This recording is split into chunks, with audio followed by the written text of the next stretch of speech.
من كام يوم في بوست طويل نزل على الفيسبوك، اختصاره سامحوني أنا تعبت ومبقاش فيا طاقة أعيش في حياة كلها وجع، سلام.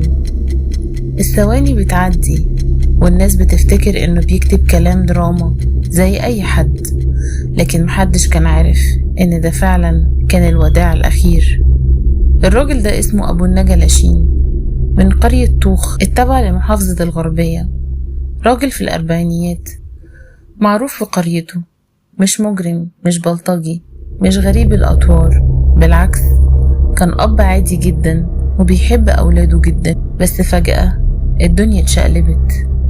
الخلافات بدأت بينه وبين مراته من فترة طويلة زي أي بيت، لكن اللي وصل الموضوع للنقطة دي كان أكتر من مجرد خلافات. في لحظة معينة مراته منعته إنه يشوف عياله، والسبب محدش عارفه بالظبط. في اللي بيقولوا إنهم كانوا بيتخانقوا على الحضانة، وفي اللي بيقول إن في حد دخل بينهم وحرضها عليه.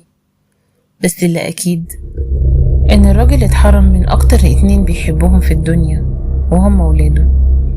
إيه اللي يخلي راجل بالغ أب يوصل لدرجة إنه يكتب وصيته على فيسبوك أو ياخد حبة غلة ويموت؟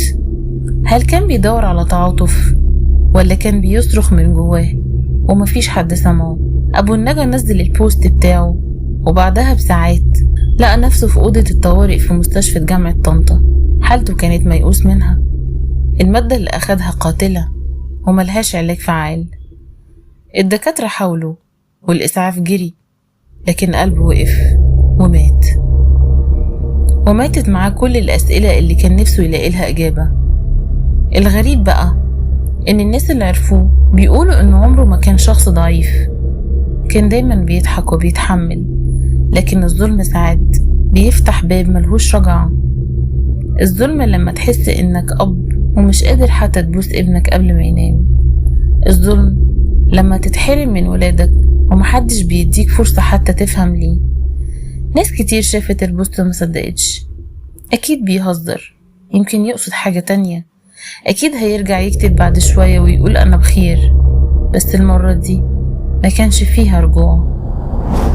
الشرطة وصلت للمستشفى وبدأت التحقيق. الجثة اتعرضت على الطب الشرعي. هل فعلا انتحر؟ هل في حد كان سبب مباشر؟ هل في رسائل أو تهديدات أو تحريض؟ كل اللي نعرفه إن النيابة بدأت تحقيق، وإنه مات بعد ما كتب الوداع بإيده. هو أبو النجا لاشين انتحر؟ للأسف. بس هو انتحر ليه؟ علشان ما كانش فيه حضن يطبطب عليه؟ ولا عشان اتحرم من ولاده؟ ولا عشان حس إنه ملوش مكان في الدنيا دي تاني؟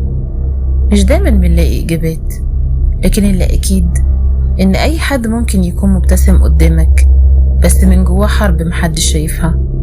الناس كلها بتتكلم عن أبو النجا دلوقتي، بس هو خلاص سابنا ومشي، وساب وراه سؤال صعب. لما الأب يتمنع من ولاده، هل بيبقى لسه عنده سبب يعيش عشانه؟ قبل ما تحكم على حد اسمعه، وقبل ما تبعد طبطب، لأنك مش عارف الحرب اللي بيحاربها لوحده. يمكن كلمة منك كانت تنقذه.